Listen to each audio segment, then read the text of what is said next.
Hello students. तो बच्चों आज हम देखेंगे आपके chemistry CBSE term 2 board examination के वीडियो सॉल्यूशंस। हम सेट 1 का वीडियो सॉल्यूशन देखेंगे। तो बच्चों सबसे पहले पेपर की बात कर लेते हैं। आपका पेपर कैसा था? मॉडरेट था, टफ था, इजी था? तो आई विल से कि आपका paper easy to moderate range में था। टफ पेपर नहीं था, प्योरली मॉडरेट नहीं था। हम बोल सकते हैं कि 50% ईजी था और 50% मॉडरेट था।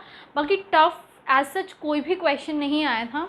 और रही बात ऑर्गेनिक की, जो बच्चे बहुत डरे हुए थे, तो ऑर्गेनिक से सारी की सारी नेम्ड रिएक्शन ही उठकर इनडायरेक्ट रूप से आपसे पूछी हुई थी।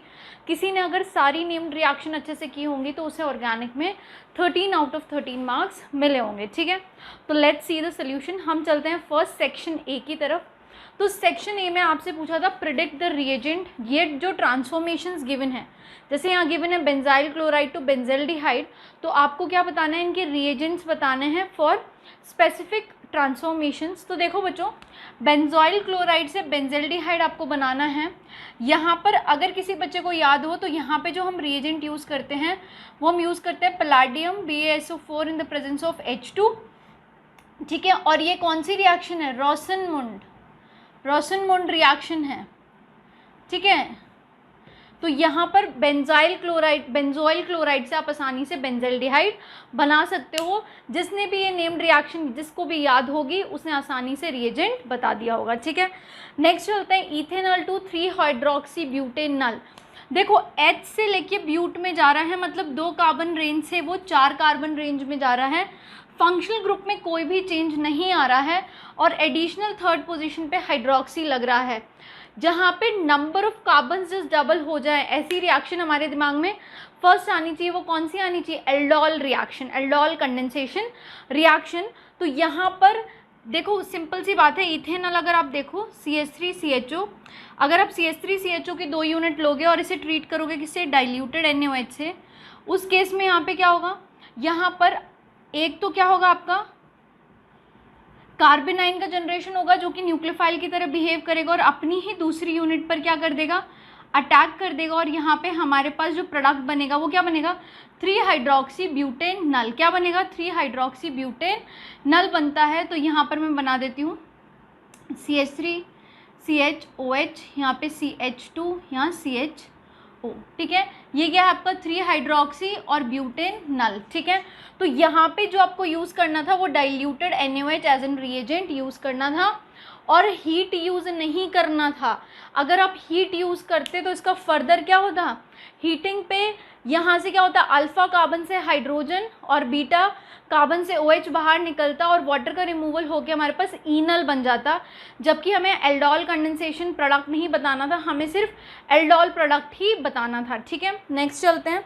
नेक्स्ट क्वेश्चन है जो आपका ट्रांसफॉर्मेशन का, वो है इथेनोइक एसिड से 2-क्लोरोइथेनोइक एसिड। ठीक है, तो ये वाली जो रिएक्शन है हेल-वॉलहार्ड-ज़ेलेंस्की, जिसको भी ये रिएक्शन याद होगी, हेल-वॉलहार्ड-ज़ेलेंस्की रिएक्शन, इसमें हम क्या करते हैं? इसमें हम यूज़ करते हैं रेड फॉस्फोरस प्लस आपका जो भी Cl2 या Br2। तो यहाँ पे क्या हो रहा है? क्लोरीन Cl का एडिशन हो रहा है, तो यहाँ पे हम यूज़ करते हैं Cl2 और साथ ही आप क्या करोगे? हाइड्रोलिसिस। तो ये रिएजेंट आप यूज़ करोगे तो आसानी से इथेनोइक एसिड से क्या बन जाता है? 2-क्लोरोइथेनोइक एसिड बन जाता है। ठीक है, तो ये कहाँ से आया? हेल-वॉलहार्ड-ज़ेलेंस्की रिएक्शन, जहाँ पे रिएजेंट आपको यूज़ करना है red phosphorus plus Cl2 plus water. ठीक है, ये थे आपके रिएजेंट्स। अब चलते हैं नेक्स्ट क्वेश्चन पे। अब देखो, अगर किसी बच्चे ने सैम्पल पेपर सॉल्व किया होगा तो उसका ये क्वेश्चन आसानी से हो गया होगा। ठीक है, 1 मार्क्स का क्वेश्चन था, ज़्यादा कुछ नहीं लिखना था। Why on dilution the molar conductivity of CH3COOH increases? वो क्या बोल रहा है कि डाइल्यूशन करने पे मोलर कंडक्टिविटी CH3COOH की बढ़ रही है बहुत फास्ट तरीके से, जबकि CH3CONA की ग्रेजुअली इंक्रीज कर रही है। तो बच्चों हमें पता है जो आपके वीक इलेक्ट्रोलाइट होते हैं वो क्या होते हैं? ऑन डाइल्यूशन उनमें डिसोसिएशन बढ़ता है। डिसोसिएशन बढ़ने की वजह से उनमें एक सडन इंक्रीज देखने को मिलता है, किस में? उनकी मोलर कंडक्टिविटी में। बट स्ट्रॉन्ग इलेक्ट्रोलाइट के केस में क्या होता है? कि उनमें डिसोसिएशन 100% होता है, तो धीरे धीरे ऑन डाइल्यूशन कॉन्सेंट्रेशन कम होता जाता है एंड मोलर कंडक्टिविटी इंक्रीज होती जाती है, ठीक है।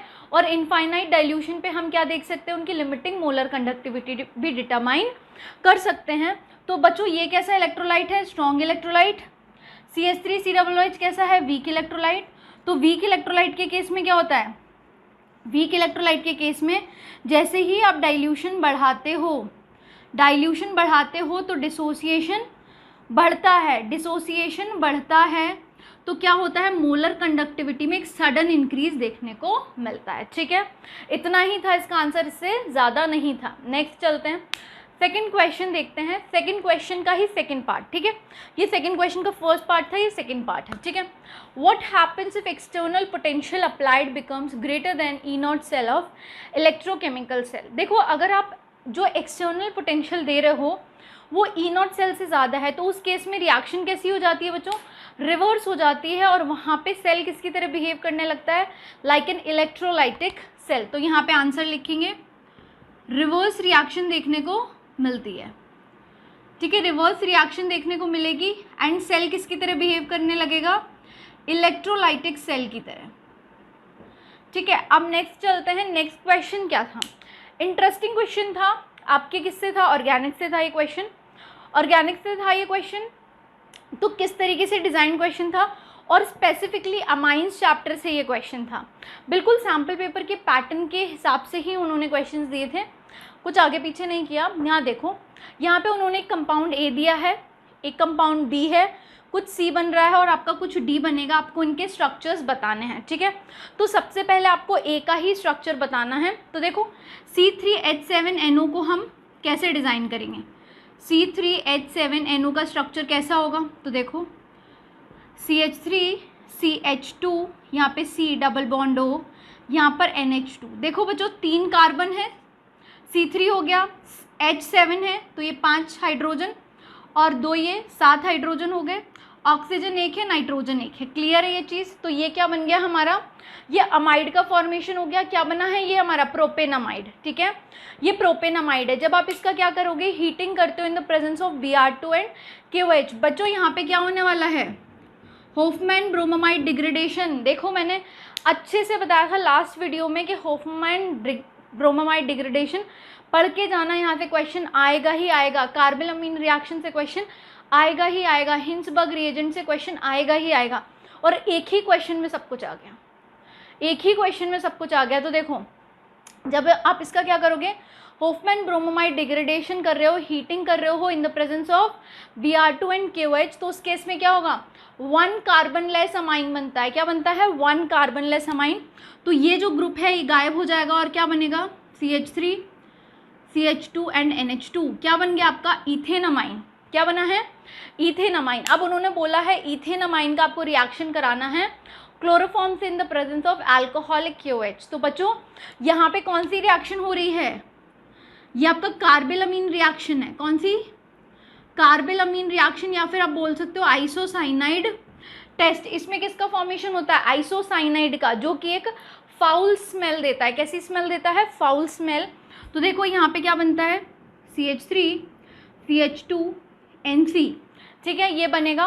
और अगर आप इसका रिएक्शन कराते हो C6H5SO2Cl से, ये क्या है, बेंजीन सल्फोनिल क्लोराइड, इसको हम क्या बोलते हैं, दिस इज हिंसबर्ग रिएजेंट। ये आपका क्या है, हिंसबर्ग रिएजेंट। तो हिंसबर्ग रिएजेंट से जब आप इसका रिएक्शन कराते हो तो सिंपल सी चीज़ है, यहाँ पे प्रोडक्ट क्या बनता है, देखो C6H5SO2, यहाँ पे NH, और यहाँ पर क्या होगा CH2 और CH3। यहाँ से बाहर कौन निकल जाता है, HCl बाहर निकल जाता है, और इस तरीके से आपका ये प्रोडक्ट बनता है। और देखो ये जो अमाइन है, ये कैसा अमाइन है, दिस इज 1 डिग्री अमाइन। कैसा अमाइन है, 1 डिग्री अमाइन है। और ये कैसा होता है, सॉल्युबल होता है। एल्कलीज में ये क्या है, सॉल्युबल होता है, ठीक है। तो ये चीज़ आपको ध्यान रखनी है कि इस तरीके से ये रिएक्शन होगी। तो यहाँ पे इसको नोट करो। फिर हम देखते हैं नेक्स्ट क्वेश्चन। सो स्टूडेंट्स अब हम देखते हैं सेक्शन बी। हमारा सेक्शन बी में जो आपका 4th क्वेश्चन है, हाँ 4th क्वेश्चन, हमने 3 क्वेश्चंस देख लिए हैं। आपको अकाउंट करना है फॉलोइंग के लिए कि जो भी आपको स्टेटमेंट्स गिवन है आपको उनको जस्टिफाई करना है, ठीक है, रीजंस देने हैं। पहला है Cu2+ salts are coloured while Zn2+ are white. ऐसा क्यों है? देखो Cu2+ के जो सॉल्ट्स हैं वो कैसे हैं, आपके कलर्ड हैं, जबकि आपके Zn2+ के जो सॉल्ट्स होते हैं दोज आर वाइट। इसके लिए आपको अकाउंट करना है। तो बच्चों आपको पता है Cu2+ की अगर आप बात करोगे तो इसका इलेक्ट्रॉनिक कन्फिगरेशन लिखते हैं। सबसे पहले इलेक्ट्रॉनिक कन्फिगरेशन इसका होगा 4s0 एंड योर 3d9। ऐसा क्यों हुआ? क्योंकि सबको पता है ना कॉपर का इलेक्ट्रॉनिक कन्फिगरेशन वैसे क्या होता है बच्चों, सबको पता है एटॉमिक नंबर तो 29 होता है, वैसे इसका 4s1 एंड 3d10 होता है। Cu2+ स्टेट की बात करेंगे तो 4s से एक इलेक्ट्रॉन जाएगा तो 0 हो जाएगा, यहाँ से 3d से एक इलेक्ट्रॉन जाएगा तो 3d9 हो जाएगा। अगर हम इसका ऑर्बिटल रिप्रेजेंटेशन बनाते हैं जैसे मैंने ये बनाया 3d के लिए, तो according to Hund's rule filling करो। पहले आपको इलेक्ट्रॉन सिंगल सिंगल फिल करने हैं, फिर उनकी पेयरिंग करनी है। इस तरीके से आप 9 इलेक्ट्रॉन भरते हो और एक आपके पास अनपेयर्ड इलेक्ट्रॉन होता है and this unpaired electron can show D transition, और डी ट्रांजिशन की वजह से आपको कलर देखने को मिलते हैं ऑफ योर कॉपर Cu2+, ठीक है, ऑफ योर कॉपर सॉल्ट्स, ठीक है। तो एक अनपेयर्ड इलेक्ट्रॉन है and it can possess D transition. Clear है ये चीज़? नेक्स्ट अगर हम बात करें Zn2+ की, तो बच्चों Zn2+ की बात कर लेते हैं। एटॉमिक नंबर जिंक का कितना होता है 30, वैसे इसका electronic configuration 4s2 and 3d10। अगर Zn2+ स्टेट की आप बात कर रहे हो तो ये हो जाएगा 4s0, यही हो जाएगा। तो देखो इसके पास एक भी अनपेयर्ड इलेक्ट्रॉन नहीं है, इसके पास कोई भी अनपेयर्ड इलेक्ट्रॉन नहीं है, इसकी वजह से it will not show D transition. तो डी ट्रांजिशन नहीं होगा तो कलर्ड इम्पार्ट भी नहीं होगा, क्योंकि होता क्या है, एक अनपेयर्ड इलेक्ट्रॉन है वो विजिबल रीजन की लाइट को एब्जॉर्ब करता है, अपने ग्राउंड स्टेट से एक्साइटेड स्टेट में जाता है, और फिर जब वो डी एक्साइट होता है तो जो भी एनर्जी वो एमिट करता है वो जिस वेवलेंथ में लाई करती है उससे हमें कलर देखने को मिलता है। ठीक है, ये क्वेश्चन हो गया फोर्थ का फर्स्ट पार्ट। नेक्स्ट चलते हैं सेकेंड पार्ट की तरफ। सेकेंड पार्ट क्या बोलता है, E0 value for Mn3+ to Mn2+ का जो वैल्यू है वो कैसा है, हाईली पॉजिटिव है। Mn3+ से Mn2+ का हाईली पॉजिटिव है, तो इसको हाईली का ऐसे सिंबल बना देती हूँ, हाईली पॉजिटिव है। और जबकि E0 Cr3+ से Cr2+ का लेस पॉजिटिव है। ऐसा क्यों है, ऐसा what is the reason behind?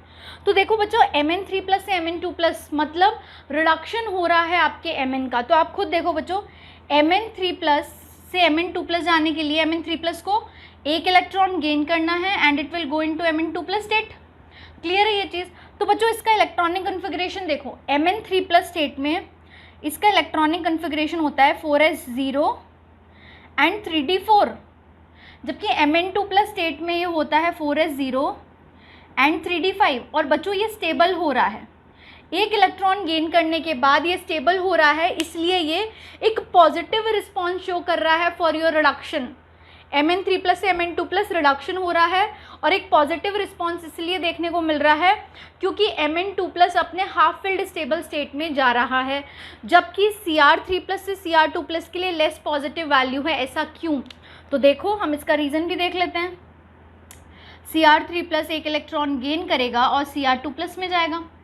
Electronic configuration देखो 4s0 एंड 3d3, Cr2+ का क्या होगा 4s0 एंड 3d4, यही होगा। ठीक है, क्योंकि बच्चों इसका 4s1 एंड 3d5 होता है ना, वैसे नॉर्मली अगर बात करें, और अगर इसने 3 इलेक्ट्रॉन लूज कर दिए हैं तो 4s से 1 गया, 3d से 2 गए। अब देखो बच्चों 3d3 की जब आप बात कर रहे हो तो जब आप d ऑर्बिटल की स्प्लिटिंग पढ़ते हो तो आपने देखा होगा पहले T2g में क्या होता है, इलेक्ट्रॉन की फिलिंग होती है, फिर आपकी Eg में फिलिंग होती है। तो यहाँ पे 3 इलेक्ट्रॉन्स हैं, मतलब जो आपका T2g होगा वो कैसा है, हाफ फिल्ड है, और हाफ फिल्ड है बच्चों तो वो कैसा है, स्टेबल है। और 3d4 जो कंडीशन है वो कैसी है, अनस्टेबल। वो कैसी कंडीशन है, अनस्टेबल। तो कोई भी ऐसा आयन नहीं है जो अपने स्टेबलाइज्ड फॉर्म से अनस्टेबलाइज्ड फॉर्म में जाना चाहेगा। तो अगर Cr3+ रिडक्शन नहीं करना चाहता, इसलिए उसका रिडक्शन पोटेंशियल का वैल्यू कम पॉजिटिव है या नेगेटिव रिस्पॉन्स है, टुवर्ड्स रिडक्शन। ठीक है, सिंपल क्वेश्चन था। नेक्स्ट चलते हैं, नेक्स्ट सेकंड पार्ट हो गया, थर्ड पार्ट देख लेते हैं।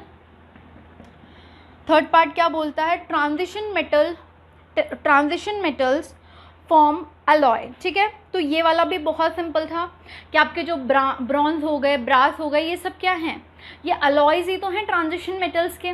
ठीक है, तो यहाँ पर आप एक थ्योरेटिकल आंसर भी इसका लिख सकते थे कि जो आपके ट्रांजिशन मेटल्स होते हैं वो क्या करते हैं, वेरियस टाइप के अलॉयज बनाते हैं, जैसे स्टील, ब्रास, ब्रॉन्ज। ठीक है, और जैसे कॉपर प्लस जिंक हो गया, कॉपर प्लस टिन हो गया, इससे आपके क्या बनते हैं, अलॉय फॉर्मेशन होते हैं। ठीक है, और अब इसमें तो डेफिनेशन की बात है, तो डेफिनेशन का कोई ऐसा सच नीड नहीं है। आप चाहो तो यहाँ एग्जांपल में लिख देती हूँ, स्टील, ब्रॉन्ज, ब्रास। ठीक है, ये तो बहुत थ्योरेटिकल क्वेश्चन था, इसमें कोई समझाने वाली बात नहीं है। अब चलते हैं आपके फिफ्थ क्वेश्चन की तरफ। What is your fifth question? हाँ, इलेक्ट्रोकेमिस्ट्री से था आपका फिफ्थ क्वेश्चन। आपको डेल्टा जी नॉट कैलकुलेट करना था एंड आपको केसी कैलकुलेट करना था। आपको गिवन क्या था क्वेश्चन में, एक रिएक्शन गिवन थी, दैट इज निकल solid plus 2Ag plus aqueous. ठीक है, gives Na2 plus aqueous plus आपका 2Ag सॉलिड। ये आपको एक रिएक्शन गिवन थी। ठीक है, और आपको ई नॉट सेल का वैल्यू गिवन था, दैट इज 1.05 वोल्ट। अब बच्चों खुद देखो, यहाँ से Na2 प्लस में जा रहा है, मतलब क्या हुआ होगा, यहाँ से 2 इलेक्ट्रॉन बाहर निकल गए। ठीक है, अब क्या हुआ है, यहाँ से 2Ag प्लस Ag में जा रहे हैं, मतलब 2Ag प्लस है, तो ये 2 इलेक्ट्रॉन यहाँ पे इसने क्या किए होंगे, Ag प्लस ने गेन किए होंगे, तो इलेक्ट्रॉन्स का इन्वॉल्वमेंट है वो है 2 इलेक्ट्रॉन्स का इन्वॉल्वमेंट। अब देखो बच्चों, डेल्टा जी नॉट कैसे निकालते हो, सीधा फॉर्मूला है delta G naught equals to NF E naught cell. आपको पता है माइनस का साइन एज इट इज रहेगा, नंबर ऑफ इलेक्ट्रॉन्स 2, एफ का वैल्यू ऑलरेडी गिवन है 96500 कूलम, ई नॉट सेल का वैल्यू गिवन है दैट इज 1.05 वोल्ट। तो आपके यहाँ कुछ भी एक वैल्यू निकल कर आएगी, वो किस में आ जाएगी, आपके जूल में। किस में आ जाएगी आपकी वैल्यू, जूल में निकल कर आएगी। आप सिंपल मल्टीप्लिकेशन आराम से कर सकते हो। फिर अब बात करनी है केसी कैसे निकालोगे, तो केसी के लिए फॉर्मूला है सिंपल सा, delta G naught is equals to minus of 2.303 RT log base में 10 और KC। ठीक है, अब देखो यहाँ पे टेम्परेचर गिवन नहीं था, लेकिन बच्चों ऐसी कंडीशन में जब आपको टेम्परेचर नहीं दिया होता है तो हम 298 केल्विन ही मानकर चलते हैं। ठीक है, तो यहाँ पे कुछ नहीं करना है, यहाँ पे जो भी डेल्टा जी नॉट का सपोज x मान लेती हूँ। ठीक है, तो -x कुछ वैल्यू आई तो यहाँ रख दोगे 0.2303 इंटू आर का वैल्यू क्या रखोगे, जूल के रिस्पेक्ट में वैल्यू रखना है, तो हम 8.314 रखेंगे, 8.314 किलो जूल पर मोल। ठीक है, और यहाँ पे इंटू टेम्परेचर 298 लॉग बेस में 10, और यहाँ केसी आप आसानी से निकाल सकते हो, एंटी लॉग लेना पड़ेगा और आसानी से आपका आंसर आ जाएगा। इसके बाद तो मैथमेटिक्स है, इसके बाद आपकी केमिस्ट्री नहीं है, मैथमेटिक्स है। ठीक है, आराम से कर लेना, सिंपल डायरेक्ट फॉर्मूला से क्वेश्चन आया था। ठीक है, इसका बी पार्ट और देख लो, ये तो ए पार्ट था। वैसे अगर कोई समझदार बच्चा रहा होगा तो उसने ए पार्ट को नहीं छोड़ा होगा, बी किया होगा, क्योंकि बी में कैलकुलेशन कम है। ठीक है, नर्स इक्वेशन पे बेस्ड है सीधा सीधा। यहाँ पर देखो, आपको कैलकुलेट करना है EMF और 298 केल्विन, और आपको एक सेल गिवन है, सेल रिप्रेजेंटेशन गिवन है।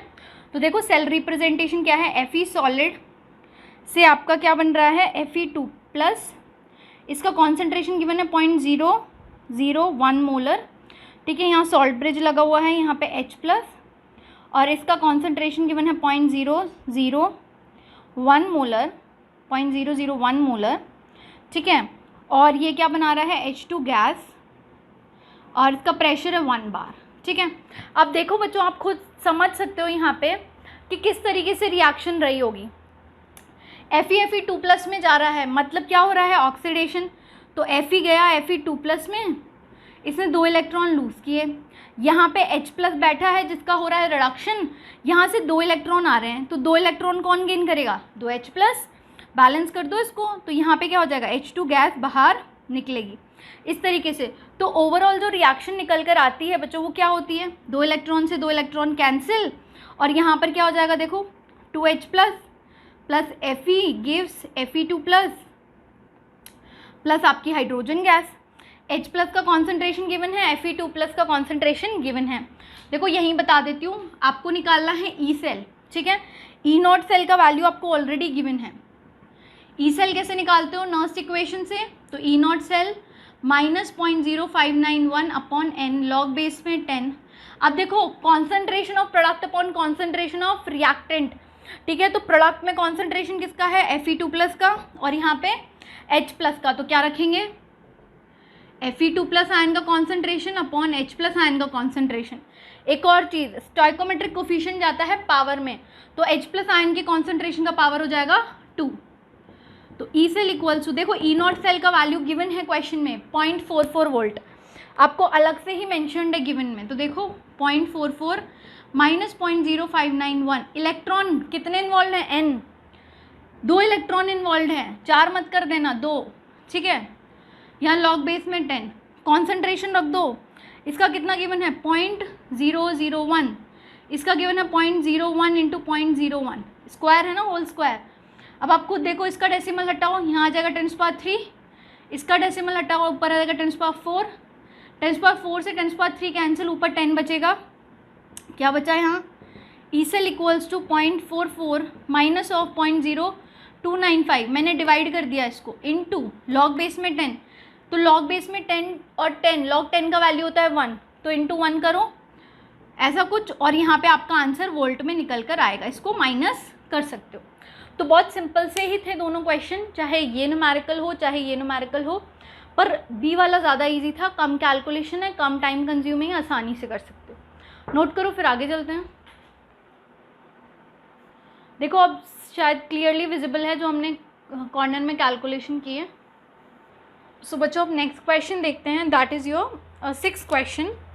आपको इसमें वीबीटी के अकॉर्डिंग क्या क्या बताना है, वीपीटी के अकॉर्डिंग आपको हाइब्रिडाइजेशन बताना है, और एक आपको बताना है मैग्नेटिक कैरेक्टर, मैग्नेटिक कैरेक्टर, ठीक है। तो देखो आपके पास कॉम्प्लेक्स कंपाउंड जो है वो गिवन है, दैट इज CO, कोबाल्ट, यहाँ F6, और इस पे जो चार्ज गिवन है दैट इज 3-, ठीक है। तो हमें हाइब्रिडाइजेशन बताना है बच्चों, तो सबसे पहले ऑक्सीडेशन स्टेट निकालो आपकी कोबाल्ट का, तो इसको मान लेते हैं X, फ्लोरीन पे चार्ज होता है -1, तो 6 हैं तो इंटू 6, ओवरऑल चार्ज है -3, तो x equals to -3 + 6 equals to +3, cobalt पे ऑक्सीडेशन स्टेट आ गया +3।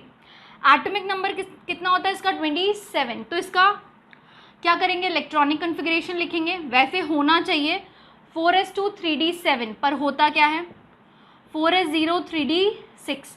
ऑर्बिटल रिप्रेजेंटेशन बनाओगे आप इसका, पहले 3d का बनाते हैं, ये 3d हो गया, फिर आपका 4s हो गया, फिर आपका 4p हो गया, फिर आपका 4d आएगा, ठीक है, इस तरीके से। अब देखो फिलिंग करो इलेक्ट्रॉन्स की, 1 2 3 4 5 एंड 6, 4 अनपेयर्ड इलेक्ट्रॉन है। लिगेंड कैसा है बच्चों, वीक फील्ड लिगेंड है, वीक फील्ड लिगेंड में कोई भी पेयरिंग नहीं होती है, तो यहाँ इलेक्ट्रॉन्स की पेयरिंग नहीं होगी। तो यहाँ पे जो भी फ्लोरीन आने वाले हैं 6 फ्लोरीन, और हर एक फ्लोरीन क्या दे रहा है, 1 लोन पेयर दे रहा है, तो 6 फ्लोरीन 6 लोन पेयर देंगे, तो 6 ऑर्बिटल रिक्वायर्ड है। तो कौन कौन से ऑर्बिटल यूज होंगे, एक ये, दूसरा, तीसरा, चौथा, पांचवा और ये छठा, ये 6 ऑर्बिटल्स क्या करेंगे, हाइब्रिडाइज ऑर्बिटल्स बनाएंगे, और इनमें क्या अकोमोडेट होंगे, लोन पेयर्स अकोमोडेट होंगे, जो कि कौन डोनेट कर रहा है, फ्लोरीन डोनेट कर रहा है एज एन लिगेंड। तो यहाँ पे हाइब्रिडाइजेशन क्या आएगा, देखो एक S का, 3 P के और D के 2, तो sp3d2 हाइब्रिडाइजेशन होगा। अनपेयर्ड इलेक्ट्रॉन है तो नेचर कैसा होगा, मैग्नेटिक नेचर, पैरामैग्नेटिक, कैसा नेचर होगा बच्चों, पैरामैग्नेटिक नेचर होगा, ठीक है। अब चलते हैं सेकंड पार्ट पे, बी पार्ट पे। ये था बी, आपको एक कॉम्प्लेक्स गिवन है CO Br2, यहाँ पे En होल ट्वाइस प्लस, इसका आईयूपीएसी नोमेनक्लेचर करना है। देखो कैटायनिक कॉम्प्लेक्स है, तो कैटायनिक कॉम्प्लेक्स में पहले लिगेंड की नेमिंग करनी है, तो सीधे सीधे ब्रोमीन में और इथेन 1,2 डायमाइन में कौन पहले आता है, ब्रोमीन पहले आता है, तो ब्रोमो पहले आएगा। ब्रोमो कितने हैं, 2 हैं, तो क्या लिखेंगे, डाई ब्रोमो लिखो, या फिर क्या लिखो, ब्रोमाइडो लिखो, एक ही बात है, कोई दिक्कत की बात नहीं है। और En 2 है तो क्या लिखेंगे, बिस, क्या लिखेंगे, बिस, और यहाँ लिखेंगे इथेन 1,2 डायमाइन इथेन 1,2 डायामाइन, और देखो इथेन 1,2 डायामाइन हो गया, मेटल क्या है कोबाल्ट, और इसका ऑक्सीडेशन स्टेट लिखना होता है तो ऑक्सीडेशन स्टेट निकालो, इसको मानो x, Br पे होता है -1, 2 है तो ×2, En पे कुछ भी नहीं होता है, ओवरऑल चार्ज है प्लस का 1, तो क्या हो जाएगा x इक्वल्स टू -2 वहाँ गया तो क्या हो जाएगा प्लस का 2, तो चार्ज आ गया प्लस का 3, और यहाँ पे 3 आप रोमन फिगर्स में लिख देंगे। ये हो गया सिंपल सा नॉमेनक्लेचर, ठीक है। नेक्स्ट चलते हैं सी पार्ट पे। How many ions are produce from the complex, ये कॉम्प्लेक्स है, कोबाल्ट है, NH3 Cl2, ठीक है। इस तरीके से ये सोल्यूशन में कितने आयन देगा, तो देखो ये जब टूटता है तो कैटायन एनायन में टूटेगा, तो कैसे टूटेगा देखो, CO NH3 दो काउंटर आयंस इसको बैलेंस कर रहे थे, दो नेगेटिव आयन इसको बैलेंस कर रहे थे, तो इस पर चार्ज कितना होना चाहिए 2+, और 2 Cl- बाहर निकले, तो टोटल आयंस कितने हैं 3, एक कैटायन 2 एनायन, टोटल 3 आयंस। देखो एक कैटायन 2 एनायन, 3 आयंस टोटल मिलेंगे हमें सोल्यूशन में, ठीक है। नेक्स्ट चलते हैं बच्चों, that is your 7th question. 7th question देखते हैं। देखो 7th क्वेश्चन थ्योरेटिकल आप आसानी से बुक में देख सकते हो। फर्स्ट है आपका एड्जॉर्प्शन एंड एब्जॉर्प्शन में क्या डिफरेंस है, एक नंबर के थे, तो अगर आपने 2 पॉइंट और एग्जाम्पल लिखा होगा उतने में काम हो जाएगा, ठीक है। तो देखो बच्चों एड्जॉर्प्शन जो है एक बल्क फिनोमेना है, ठीक है, जबकि एड्जॉर्प्शन एक क्या है, एब्जॉर्प्शन बल्क फिनोमेना है, एड्जॉर्प्शन आपका सरफेस फिनोमेना है, ठीक है। और जो आपका एब्जॉर्प्शन होता है वो एक एंडोथर्मिक प्रोसेस है, एड्जॉर्प्शन आपका एक्सोथर्मिक प्रोसेस है। एब्जॉर्प्शन में आप एग्जांपल क्या लिख सकते थे, जैसे dip a sponge in water, dip a sponge in water, ठीक है। जबकि आप एड्जॉर्प्शन में क्या लिख सकते थे, adsorption of gases on the surface of platinum like hydrogen adsorbed on the surface of platinum, ठीक है। इस तरीके से आप डिफरेंस लिख सकते थे। नेक्स्ट है आपका lyophobic sol and lyophilic sol, ठीक है। लायोफिलिक सोल क्या होते हैं और लायोफोबिक सोल्स क्या होते हैं, तो देखो लायोफिलिक सोल्स तो आसानी से शेकिंग करने पे बन जाते हैं of disperse phase and dispersion medium, जबकि lyophobic sols are tough to prepare, ठीक है। हमको डिफरेंट मेथड यूज़ करने पड़ते हैं। लायोफिलिक सोल्स कैसे होते हैं, रिवर्सिबल होते हैं, जबकि लायोफोबिक सोल्स इरिवर्सिबल होते हैं, ठीक है। ये चीज़ ध्यान रखनी है। फिर इनके एग्जाम्पल देख लो, लायोफिलिक सोल में स्टार्च, सेलुलोज, इस तरीके से। लायोफोबिक सोल्स में हमें अपनी तरफ से प्रिपरेशन करनी पड़ रही है, ठीक है, तो उनके एग्जाम्पल्स आपको अलग से लिखने हैं। तो ये डिफरेंस आप इस तरीके से लिख सकते हो। बहुत थ्योरेटिकल सा क्वेश्चन था, इसमें समझाने की तो कोई बात ही नहीं है। नेक्स्ट है मल्टीमोलिकुलर एंड मैक्रोमोलिकुलर कोलॉइड। तो मल्टीमोलिकुलर कोलॉइड्स क्या होते हैं, बहुत छोटे छोटे एटम्स एंड मॉलिक्यूल्स आपस में एग्रीगेट करते हैं और कोलॉइडल पार्टिकल की रेंज का पार्टिकल साइज बनाते हैं, that is of 1 nanometre to 1000 nanometre का, और उससे क्या बनता है आपके मल्टीमोलिकुलर कोलॉइड बनते हैं। और एग्जाम्पल गोल्ड सोल ले लो, सल्फर सोल ले लो, ठीक है। मैक्रोमोलिकुलर कोलॉइड की बात करो तो जो आपके प्रोटीन्स हो गए, पॉलीमर्स हो गए, ये क्या होते हैं, थोड़े लार्ज साइज के पार्टिकल्स होते हैं, they can range in colloidal range, और नहीं भी करते हैं तो वो क्या करते हैं, वो मॉलिक्यूल्स एग्रीगेट होते हैं और उनका साइज मल्टीमोलिकुलर वालों से बड़ा होता है, ठीक है। मतलब जो एटम्स एग्रीगेट करते हैं मल्टीमोलिकुलर कोलॉइड्स में, उनसे बड़ा एटम और मॉलिक्यूल किस में कोलॉइड कर रहे हैं, आपके मैक्रोमोलिकुलर कोलॉइड्स में, जो कि बेसिकली हम प्रोटीन्स बोल सकते हैं। प्रोटीन्स क्या कर रहे हैं, आपके एग्रीगेट हो रहे हैं और मैक्रोमोलिकुलर कोलॉइड बना रहे हैं। उसका एग्जांपल आप स्टार्च, सेलुलोज, ये सब ले सकते हो, ठीक है। तो ये तो हो गया आपका थ्योरेटिकल क्वेश्चन। इसका बी पार्ट ज़रूर हम देखेंगे। बी पार्ट है जीटा पोटेंशियल, कि बच्चों जीटा पोटेंशियल क्या होता है। ये अच्छा क्वेश्चन था। देखो जीटा पोटेंशियल बच्चों क्या होता है, जीटा पोटेंशियल आप देखते हो पेप्टाइजेशन में। कहाँ देखते हो, पेप्टाइजेशन में। जब आपका पीपीटी क्या करता है, जो भी पीपीटी फॉर्म हुआ है वो कॉमन आयन को एब्जॉर्ब करता है, और कॉमन आयन को जब वो एब्जॉर्ब करता है तो वो कॉमन आयन को कौन अट्रैक्ट करता है, जो भी अपोजिटली चार्ज आयन वहाँ पे प्रेजेंट होता है। एग्जाम्पल से समझो, ऐसे समझ नहीं आएगा। AgNO3 का रिएक्शन कराओ XsKi से, ठीक है, तो यहाँ पे क्या बनेगा, AgI बनेगा, साथ ही KNO3 बनेगा, यही बनेगा, ठीक है। अब ये AgI क्या करता है, एड्जॉर्प्शन करता है कॉमन आयन का। तो बच्चों एड्जॉर्प्शन किसका करेगा, ये आपने एक्सेस में रखा है। AgI किसका एड्जॉर्प्शन करेगा, कॉमन आयन का, मतलब ये I माइनस का एड्जॉर्प्शन करता है, और इस I माइनस की तरफ कौन अट्रैक्ट होता है, के पॉजिटिव जो कि ऑलरेडी प्रेजेंट है सॉल्यूशन में, तो यहाँ पे नेगेटिव पॉजिटिव की वजह से एक जीटा पोटेंशियल क्रिएट हो जाता है। इसको हम क्या बोलते हैं? Zeta potential. ठीक है, आगे चलते हैं। नेक्स्ट क्या बोल रहा है? कोआगुलेशन। तो बच्चों क्या है कोआगुलेशन? क्या है? आपके कोलॉइडल पार्टिकल्स का प्रेसिपिटेट हो जाना या कोलॉइडल पार्टिकल्स का सेटल्ड आउट हो जाना, उनको ही हम क्या बोलते हैं? कोआगुलेशन। कोआगुलेशन कैसे करा सकते हैं? इलेक्ट्रोफोरेसिस से, डायलिसिस से, by adding electrolyte, by heating, इस तरीके से कोआगुलेशन पॉसिबल है। ठीक है, तो सिंपल एक लाइन का ही आंसर था कि प्रेसिपिटेशन ऑफ योर कोलॉइड्स या कोलॉइडल पार्टिकल्स या फिर settling down of colloidal particles क्या कहलाता है? आपका कोआगुलेशन कहलाता है। ठीक है, नेक्स्ट चलते हैं। इसका सेकेंड पार्ट है when negatively charge sol is obtained when AgNO3 solution is added to KI solution. देखो यही एग्जाम्पल मैंने अभी बताया है, यही आपके सेकेंड पार्ट का आंसर हो जाएगा। वो बोल रहे हैं कि AgNO3 में जब आप KI डाल रहे हो तो नेगेटिवली चार्ज कोलॉइडल सोल्यूशन मिल रहा है, क्योंकि बच्चों होता क्या है, जो भी आपका AgI बना है वो क्या करता है? कॉमन आयन का एब्जॉर्प्शन करेगा ऑन इट्स सरफेस, और जब कॉमन आयन का एब्जॉर्प्शन होता है तो कॉमन आयन कौन है? I-। जब I- का एब्जॉर्प्शन होगा तो कोलॉइडल सोल्यूशन कैसा होगा? Negatively charge. सिंपल, इसमें तो कुछ बड़ी बात थी नहीं। ठीक है, नेक्स्ट क्वेश्चन पे चलते हैं। Next question is define transition metals. Transition metals कौन होते हैं? जिनकी प्रॉपर्टीज लाई करती हैं between your S block elements and P block elements which show multiple variable oxidation state which have number of unpaired electrons. Their tendency, उनकी tendency क्या होती है? They impart colour.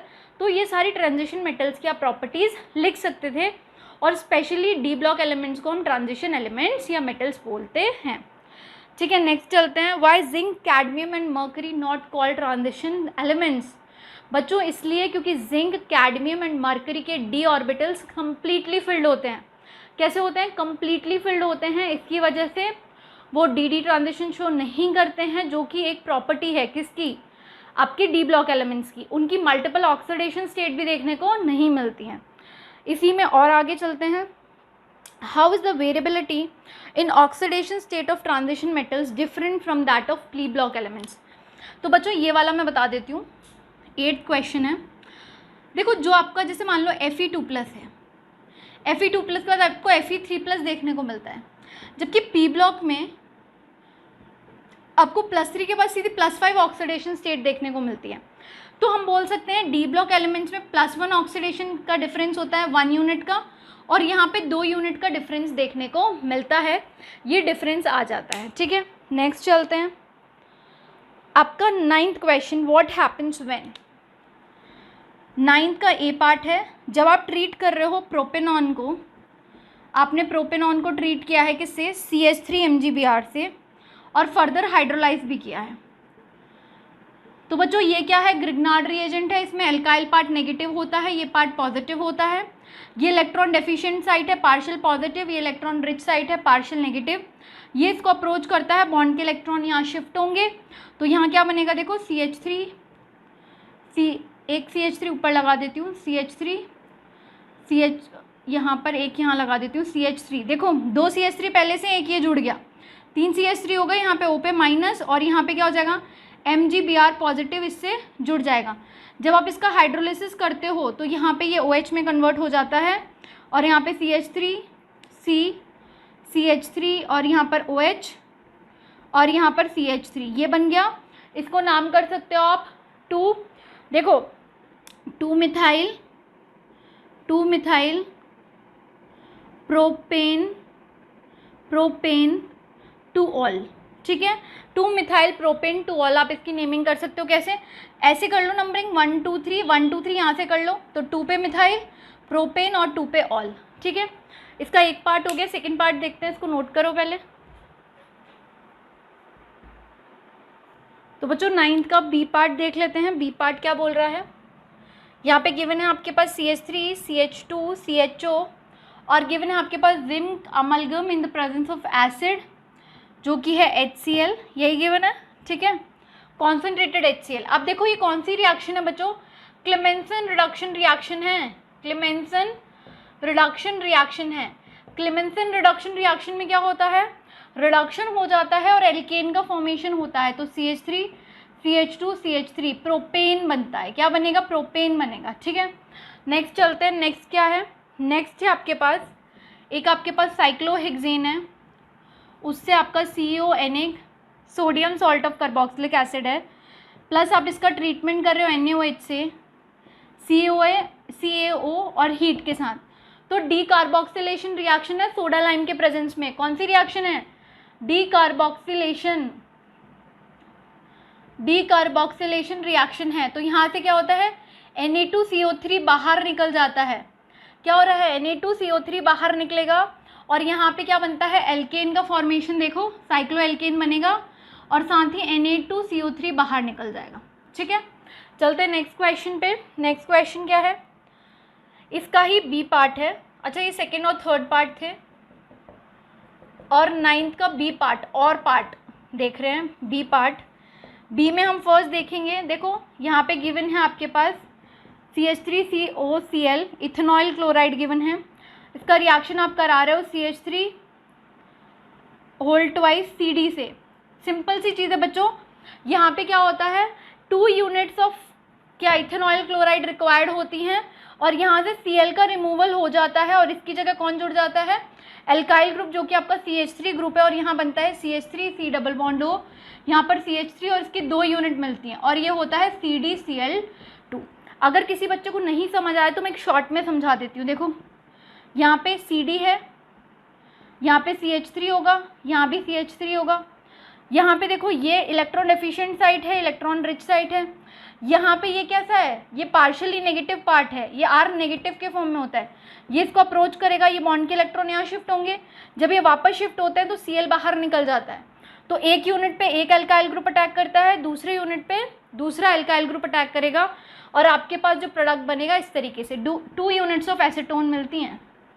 ये क्या बना है? साइक्लोहेक्सेन। ठीक है, नेक्स्ट चलते हैं नेक्स्ट क्वेश्चन पे। सेकेंड पार्ट देखते हैं इसका। इसका बी पार्ट हो गया। हाँ, अच्छा हमने ना फर्स्ट पार्ट, सॉरी एक चीज़ ध्यान रखो, ये वाला जो पार्ट है ये बी वाले का सेकेंड पार्ट देखा है हमने। ठीक है, और ये बी वाले का थर्ड पार्ट है और ये बी वाले का फर्स्ट पार्ट है। हमने ए वाले के जो सेकेंड थर्ड पार्ट थे उनको मिस किया है, वो कर लेते हैं। ए का सेकेंड पार्ट क्या बोल रहा है? ए का सेकेंड पार्ट बोल रहा है इथेनॉल है CH3CHO, इसको आप ट्रीट कर रहे हो एक्सेस एथेनॉल एंड एसिड से, एक्सेस एथेनॉल एंड एसिड से। HCl एसिड लिया है आपने, तो यहाँ पर देखो बच्चों CHO को मैं इस तरीके से लिख देती हूँ H। ठीक है, यहाँ पे ब्रेकेज होता है C2H5O माइनस और H प्लस में। ये यूनिट इसको अप्रोच करती है, बॉन्ड के इलेक्ट्रॉन शिफ्ट होते हैं यहाँ। तो यहाँ पे क्या बना? देखो C, यहाँ पे CH3, यहाँ पे एक हाइड्रोजन, यहाँ पे जुड़ गया आपका O C2H5 और यहाँ पे O पे आ गया माइनस। क्लियर ये चीज़? और ये H पॉजिटिव इससे जुड़ता है तो ये हो जाता है OH। ठीक है, फर्दर एक और यूनिट जो होगी इथेनॉल की, वो क्या करेगी? यहाँ पे किसको अप्रोच या हेल्प बोल सकते हैं, आगे प्रोसीड करेगी रिएक्शन को। ऑक्सीजन के पास है लोन पेयर, वो इसको हेल्प करेगा H पॉजिटिव को। क्या बनाएगा? देखो ये बच्चों क्या बना है? ये क्या बना है? Hemy acetal. इसको हम क्या बोलते हैं? Hemy acetal. OR ग्रुप है। देखो यहाँ पे C, यहाँ पे H, यहाँ पे OH2, उस पर आ गया पॉजिटिव और ये OC2H5। बच्चों ये वाटर कैसा है? बहुत अच्छा लीविंग ग्रुप है, बॉन्ड के इलेक्ट्रॉन लेकर बाहर निकलेगा, बॉन्ड के इलेक्ट्रॉन लेकर बाहर निकलेगा, इस पे आ जाएगा, क्या आ जाएगा इस पे? पॉजिटिव। और इस पॉजिटिव को हेल्प करने कौन आने वाला है? ये OC2H5। तो क्या बन जाता है? देखो CH3 C, यहाँ पर H, यहाँ पे OC2H5, यहाँ पे OC2H5, इसको हम बोलते हैं acetal. Gem di alkoxy acetal है ये। क्या बना है? Gem di alkoxy acetal. Second part हो गया, इसका थर्ड पार्ट और देख लेते हैं। ए का third part, methanol undergoes Cannizzaro reaction. Methanol क्या होता है बच्चों? HCHO को हम मीथेनॉल बोलते हैं। देखो इसको ओपन लिखती हूँ, यहाँ पे H, यहाँ पे H, इसकी 2 यूनिट्स रिक्वायर्ड होती हैं। ट्रीटमेंट करते हो आप कॉन्सेंट्रेटेड KOH प्लस हीट के साथ। जब आप इसकी हीटिंग करोगे तो क्या बनेगा? एक तो कार्बोक्सिलिक एसिड का सॉल्ट मिलता है इस तरीके से, O- और K+, और साथ ही मिलेगा मेथनॉल। क्या मिलेगा, साथ ही मेथनॉल, कार्बोक्सिलिक एसिड का सॉल्ट मिलेगा और साथ ही मेथनॉल का फॉर्मेशन देखने को मिलता है। ये कौन सी रिएक्शन है, कैनिज़ारो। बच्चों कैनिज़ारो आ गई, आपकी एल्डोल आ गई, आपकी क्लेमेंसन आ गई, आपकी रोसेनमंड आ गई, आपकी एल्डोल आ गई, आपकी हिंसबर्ग रिएजेंट यूज़ हो गया, आपकी हॉफमैन ब्रोमोमाइड यूज़ हो गया, सारी नेम्ड रिएक्शन यूज़ हो गई है। और ये सारी की सारी मैंने इंपॉर्टेंट में आपको बताई भी थी, ठीक है। तो नोट करो, फिर हम आगे चलते हैं। अब चलते हैं बच्चों 10th क्वेश्चन पे। 10th क्वेश्चन क्या है आपका, 10th क्वेश्चन देख लेते हैं। Ammonolysis of alkyl halides is not a good method to prepare pure amines, pure primary amine. Pure primary amine हम अमोनोलिसिस से क्यों नहीं बनाते, क्योंकि देखो यहाँ पे जब आप एल्काइल हैलाइड का रिएक्शन किससे करा रहे हो, एल्काइल हैलाइड का रिएक्शन जब आप अमोनिया से कराते हो, उस केस में यहाँ पे क्या होता है बच्चों, यहाँ पे बनता है आपका अमोनियम सॉल्ट। क्या बन जाता है, अमोनियम सॉल्ट बन जाता है, ठीक है। अब जब इसका फर्दर रिएक्शन कराते हो किसी बेस के प्रेजेंस में, तो यहाँ से सोडियम हैलाइड बाहर निकलता है, ठीक है। और सोडियम हैलाइड बाहर निकला, यहाँ पे क्या बन जाता है, देखो RNH2 का फॉर्मेशन होता है, साथ ही वाटर भी बाहर निकलता है, ठीक है। अमाइन का जब आप फर्दर रिएक्शन देखोगे, एक बार आपने बेस डाल दिया, एल्काइल हैलाइड का प्रेजेंस है, तो ये रिएक्शन फर्दर प्रोसीड करती जाती है। फिर आपको क्या मिलेगा, 2 डिग्री अमाइन, फिर आपको मिलेगा 3 डिग्री अमाइन। इस तरीके से ये रिएक्शन प्रोसीड करती है एंड मल्टीपल प्रोडक्ट्स फॉर्म होते हैं। और जिस भी रिएक्शन में मल्टीपल प्रोडक्ट्स बनते हैं वो रिएक्शन अच्छी रिएक्शन नहीं होती है, इसलिए हम इस मेथड को प्रेफर नहीं करते। फर्स्ट पार्ट हो गया। सेकेंड पार्ट देखते हैं। Aniline does not give Friedel-craft reaction. Aniline Friedel-craft reaction क्यों नहीं देती, सबको पता है। देखो एनिलीन ये हो, NH2 ये आपका एनिलीन है, और फ्रिडल-क्राफ्ट रिएक्शन होती है तो हम प्रेजेंस किसका रखते हैं बच्चों, Lewis acid, that is AlCl3। और सबको पता है एनिलीन किसकी तरह बिहेव करता है, लुईस बेस की तरह। जब बेस एसिड से रिएक्ट करेगा तो सॉल्ट बना लेगा बच्चों, सॉल्ट बना लेगा, तो यहाँ इलेक्ट्रोफिलिक सब्स्टिट्यूशन रिएक्शन देखने को नहीं मिलती, ठीक है। थर्ड चलते हैं। Although NH2 is ortho-para-directing in electrophilic substitution reaction, yet aniline on nitration gives yield of M-nitroaniline। ऐसा क्यों बच्चों, सबको पता है जब आप एनिलीन का क्या करते हो, नाइट्रेशन करते हो, NH2 नाइट्रेशन कैसे होता है, HNO3 in the presence of H2SO4, acid का प्रेजेंस है, मतलब H पॉजिटिव का प्रेजेंस है यहाँ पे, ठीक है। क्लियर है ना ये चीज़। अब देखो यहाँ पे होता क्या है, H पॉजिटिव की प्रेजेंस की वजह से एनिलीन किस में कन्वर्ट हो जाता है, एनिलीनियम आयन में। ये क्या बन गया, एनिलीनियम आयन। और बच्चों जब एनिलीनियम आयन है तो इसके पास इलेक्ट्रॉन्स की कमी है, तो ये इलेक्ट्रॉन यहाँ से पुल करता है अपनी तरफ, तो यहाँ पे आ गया पॉजिटिव। ये बॉन्ड के इलेक्ट्रॉन यहाँ शिफ्ट हुए तो पैरा पे आया पॉजिटिव, ये बॉन्ड के इलेक्ट्रॉन यहाँ शिफ्ट हुए ऑर्थो पे आया पॉजिटिव। ऑर्थो, दोनों ऑर्थो पोजीशन और पैरा पोजीशन पे इलेक्ट्रॉन की कमी है, तो इलेक्ट्रोफाइल जो है NO2 पॉजिटिव, ये कहाँ से बना, HNO3 और H2SO4 से। जो इलेक्ट्रोफाइल है वो किसकी तरह बिहेव करता है, इलेक्ट्रॉन लविंग, तो वो यहाँ अटैक ना करके मेटा पे अटैक करता है, क्योंकि मेटा कैसा है, इलेक्ट्रॉन रिच साइट है। तो प्रोडक्ट क्या बनता है, मेटा नाइट्रोएनिलीन। प्रोडक्ट क्या बनता है, मेटा नाइट्रोएनिलीन। क्लियर है ये चीज़। अब चलते हैं नेक्स्ट क्वेश्चन पे, 11th क्वेश्चन, ए पार्ट।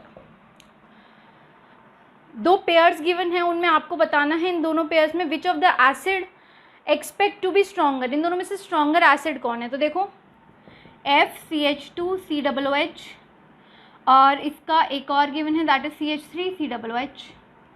अब देखो यहाँ पे एक इलेक्ट्रॉन विड्रॉइंग ग्रुप है, ये कैसा ग्रुप है, electron withdrawing group. Electron withdrawing group क्या करता है, ये नेगेटिव चार्ज को अपनी तरफ शिफ्ट कर लेता है, क्योंकि भैया जब H पॉजिटिव बाहर निकल गया, इस पे आ जाएगा नेगेटिव, CO माइनस पे।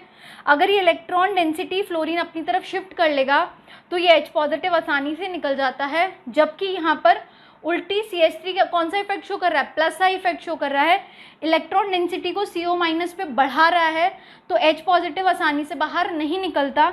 तो ये एक अच्छा एसिड है, जबकि ये एक वीक एसिड है। क्लियर है ये चीज़। नेक्स्ट चलते हैं बी पार्ट पे। बॉइलिंग पॉइंट को ऑर्डर बताना है, पहला अल्कोहल है, फिर एल्डिहाइड है, फिर कार्बोक्सिलिक एसिड है। तो बॉइलिंग पॉइंट कार्बोक्सिलिक एसिड का अच्छा होता है, फिर अल्कोहल का, फिर एल्डिहाइड का। तो सबसे अच्छा किसका होगा बॉइलिंग पॉइंट, CH3COOH, फिर होगा CH3CH2OH का, फिर होगा CH3CHO का। ठीक है, चलते हैं next. Give simple chemical test to distinguish between benzaldehyde and acetophenone. बच्चों एसिटोफिनॉन क्या है? कीटोन। बेंजल्डिहाइड क्या है? एक एल्डिहाइड है। और टॉलरेंस टेस्ट कौन देते हैं? आपके एल्डिहाइड देते हैं, कीटोन्स नहीं देते। एक एक्सेप्शन है अल्फा हाइड्रोक्सी कीटोन्स का, वो यहाँ पे एप्लीकेबल नहीं हो रहा है एसिटोफिनॉन पे, तो यहाँ पर टॉलरेंस टेस्ट इसका आंसर हो जाएगा। तो सी पार्ट का आंसर हो जाएगा टॉलरेंस टेस्ट, टॉलरेंस टेस्ट। ठीक है, अब नेक्स्ट चलते हैं आपके 12th क्वेश्चन पे, दैट इज, अच्छा इसका बी पार्ट भी गिवन है, बी भी देख लेते हैं। चलो बी का फर्स्ट पार्ट देख लेते हैं। Which will undergo faster nucleophilic addition reaction, acetaldehyde या फिर आपका प्रोपेनॉन। तो देखो एसिटल्डिहाइड तो ये होता है आपका CH3CHO और प्रोपेनॉन ये होता है। देखो न्यूक्लियोफिलिक एडिशन रिएक्शन है, मतलब कार्बन पे न्यूक्लियोफाइल अटैक करेगा कार्बोनाइल कार्बन पे, क्योंकि वो पार्शियली पॉजिटिव है। ठीक है, यहाँ भी पार्शियली पॉजिटिव है कार्बोनाइल कार्बन, तो न्यूक्लियोफाइल यहाँ आसानी से अटैक कर जाता है, जबकि यहाँ पर दो बल्की ग्रुप हैं तो आसानी से अटैक नहीं कर पाता। तो हम बोलते हैं रिएक्टिविटी एसिटल्डिहाइड की अच्छी है as compare to your propanone. Clear है ये चीज़? नेक्स्ट चलते हैं, what is the composition of Fehling's reagent. तो बच्चों फेलिंग्स रिएजेंट दो सोल्यूशन से मिलकर बनता है, solution A plus solution B, और साथ ही एल्कली मीडियम जैसे NaOH रख लिया। सोल्यूशन ए क्या होगा? Aqueous solution of copper sulphate. ठीक है, सोल्यूशन बी क्या होगा? Sodium potassium tartrate, sodium solution of sodium potassium tartrate. ठीक है, जिसको हम क्या बोलते हैं? Rushel salt. ये कॉम्पोजिशन है आपके फेलिंग्स रिएजेंट का। ठीक है, नेक्स्ट चलते हैं। Draw structure of the semicarbazone of ethanol. Semicarbazone of ethanol का हमें क्या करना है? सेमी कार्बाजोन बनाना है इथेनॉल का। तो देखो रिएक्शन कराते हैं, यहाँ पे इथेनॉल ले लो सबसे पहले, तो CH3 C double bond O, यहाँ पर H ऐसे बनाओ इसको, CH यहाँ पे डबल बॉन्ड O, यहाँ पे आप रखोगे NH2, यहाँ पे आपका NH, यहाँ पे आपका C डबल बॉन्ड O, यहाँ पे आपका NH2।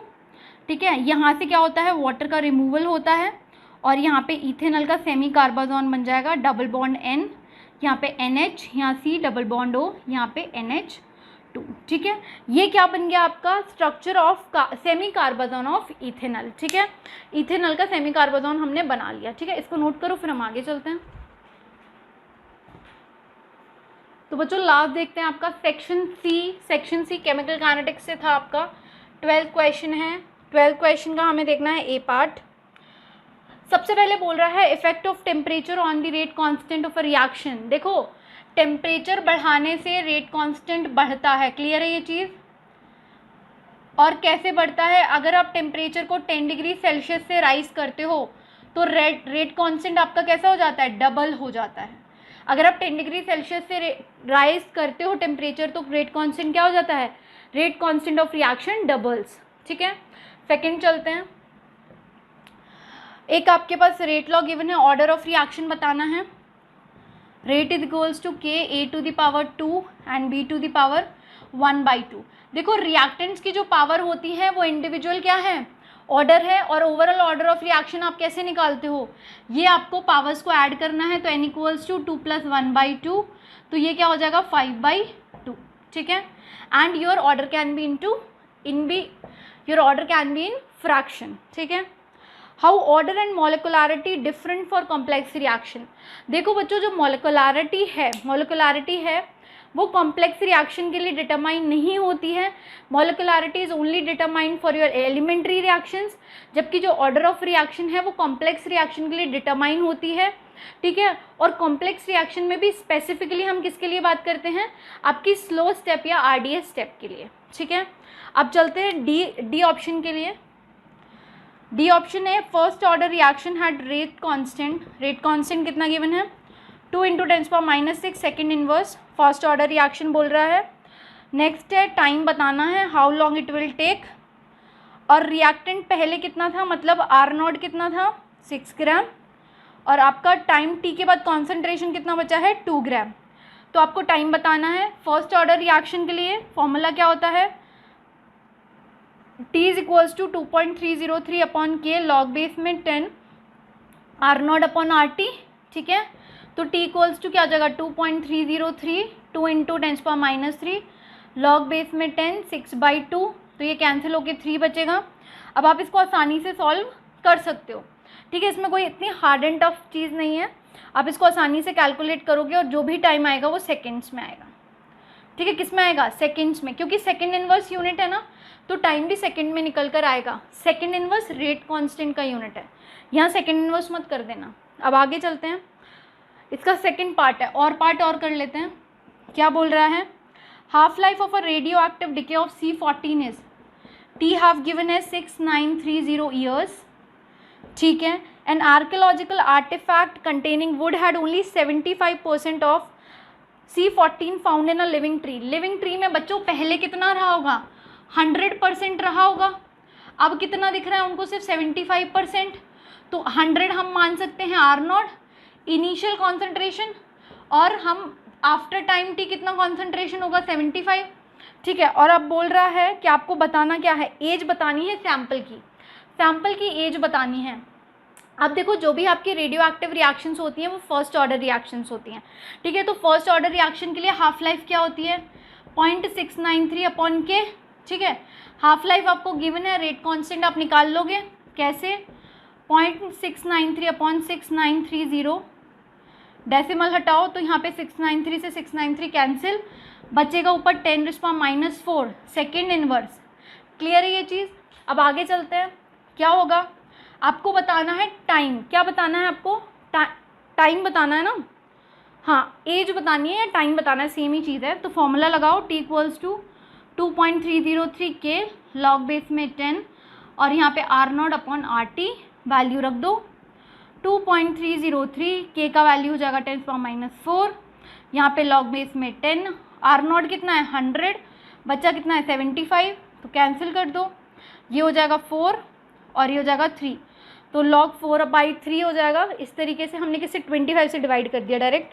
जब आप इसको सॉल्व करोगे तो कुछ आपका आंसर्स ईयर्स में निकल कर आएगा, ठीक है। तो बच्चों बहुत सिंपल पेपर था और 2 घंटे के हिसाब से पेपर एकदम ठीक था। सो जो ये पेपर हमने 50 मिनट में या 52 मिनट में सॉल्व कर लिया, तो कॉपी में लिखने के लिए तो आपको 1 घंटा टाइम एक्स्ट्रा मिला था। तो जिसने भी अच्छे से पढ़ाई की होगी उसने सारे के सारे क्वेश्चन सॉल्व कर लिए होंगे। तो बच्चों all the best for your result, and मिलते हैं फिर हमारी नेक्स्ट क्लासेस में। Thank you.